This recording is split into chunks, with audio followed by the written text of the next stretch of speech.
TV O Corretor sempre está antenada em tudo o que acontece no mercado imobiliário e mostra com exclusividade para você uma visão ampla do setor. Já falamos sobre compra e venda com alienação fiduciária, segundo o doutor Márcio Bueno. Já mostramos para você como ser um empreendedor de sucesso, com dicas do engenheiro civil Eduardo Machado. Já entrevistamos também o presidente do COFES, João Teodoro, sobre avaliação imobiliária. Ele atua há mais de 28 anos no setor imobiliário, é formado em Direito e também é corretor de imóveis desde 1986. Ao meu lado, o Dr. Edson Simões, que vai falar um pouco para a gente sobre a relação do corretor de imóveis e o contrato de corretagem na prática. Dr. Edson Simões é diretor da Brasil Brokers, trabalha como corretor de imóveis desde 1986. Atua como advogado e possui cursos nas áreas de psicologia e administração de empresas. Cuidou do planejamento e vendas de mais de 200 loteamentos em São Paulo, interior e outros estados, sob direção de empresas como Lopes, Lexus e Sol. Quais são as responsabilidades do corretor de imóveis?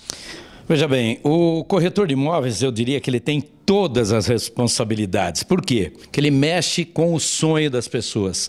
Ele mexe acima de tudo. Veja, quando você vai comprar uma camisa, é uma coisa. Quando você vai comprar um imóvel, é outra. Então, a responsabilidade tem exatamente esse tamanho. Então, hoje, o corretor de imóveis, até por força do novo Código Civil, ele está com muito mais responsabilidade. Então, hoje, ele é obrigado a dar todas as informações do empreendimento, ele é obrigado a dizer todos os riscos desse empreendimento, e, acima de tudo, dar todas as informações que forem necessárias ao cliente, sob pena de responder por perdas e danos.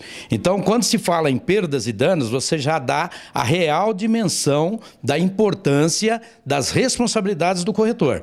Então, hoje em dia, o corretor tem muito mais responsabilidade, e essa responsabilidade, ela cresce a cada dia. Afinal de contas, é uma profissão em ascensão e nós estamos aí realmente para fazer um bom atendimento. Então, o corretor de imóveis hoje, ele tem que tomar muito cuidado, porque ele pode responder por perdas e danos, e só isso já dá a real dimensão dessa responsabilidade. E o que é e qual é a importância do contrato de mediação para o corretor?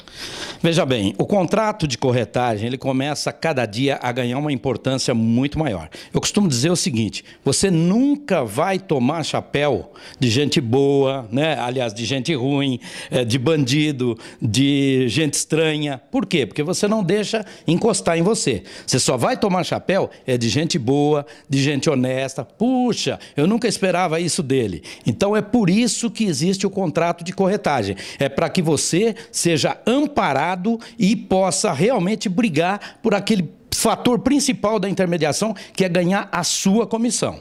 Então, hoje, o contrato de corretagem, ele ganha importância a cada dia. Por quê? Porque é no contrato de corretagem que você vai estar preparado para uma eventual briga. Veja bem, você nunca vai ter problema com estranho. Você vai ter problema com gente conhecida, com gente do seu meio. E é com essas pessoas que você tem que fazer contrato. Tudo bem, é amigo, é conhecido, é gente boa, mas faça o contrato. Faça o contrato, porque é em cima dele que você vai estar garantido. E quais são as formas de contrato? O contrato, ele pode ser verbal ou ele pode ser por escrito. Veja, a grande maioria hoje, na prática, trabalha realmente com um contrato verbal. Tá? Só que na hora do contrato verbal, que você tiver que fazer uma discussão, uma briga qualquer, você vai ter que fazer prova. Tá? Daquilo que você fez e pelo qual você tem direito a uma remuneração.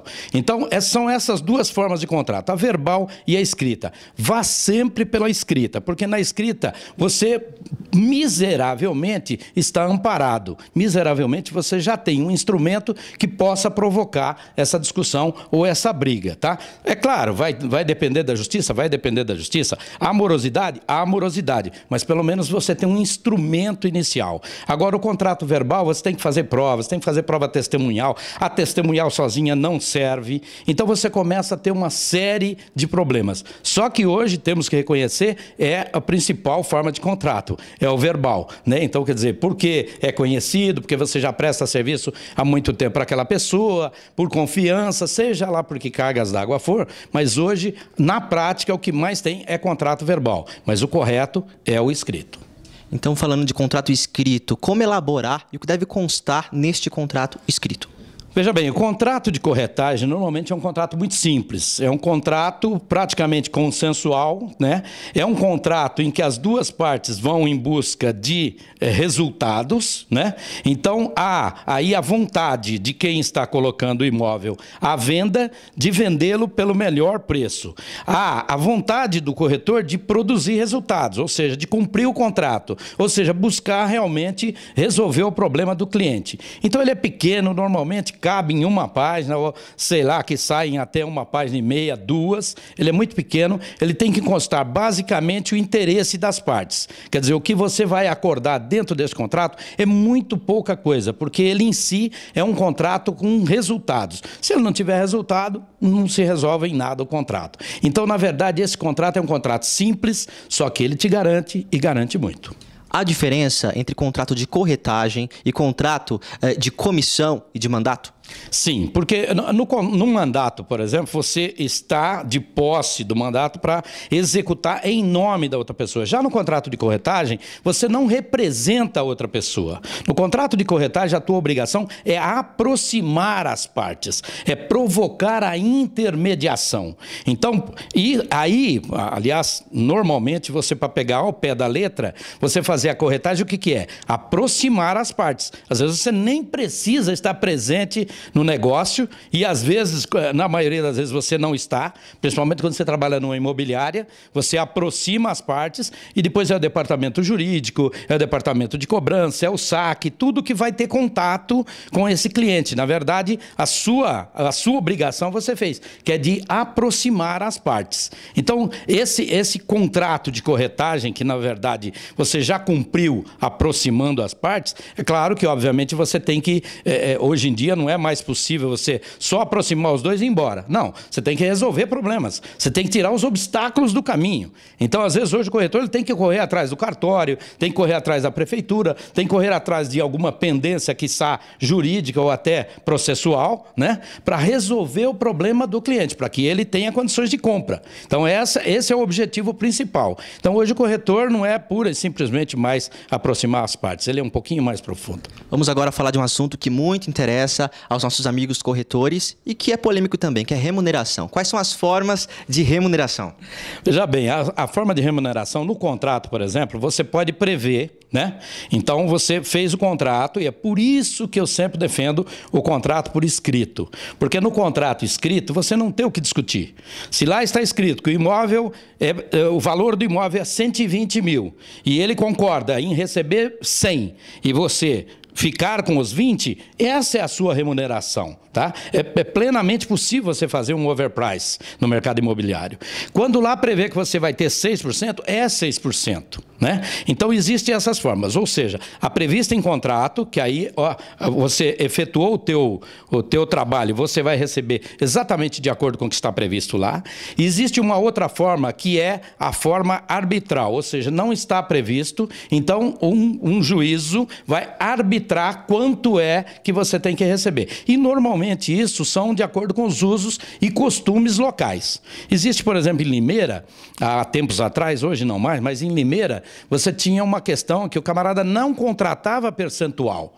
Você ia vender um terreno de 500 metros quadrados para ganhar R$500. Você ia vender um terreno de 125 metros quadrados para ganhar R$500.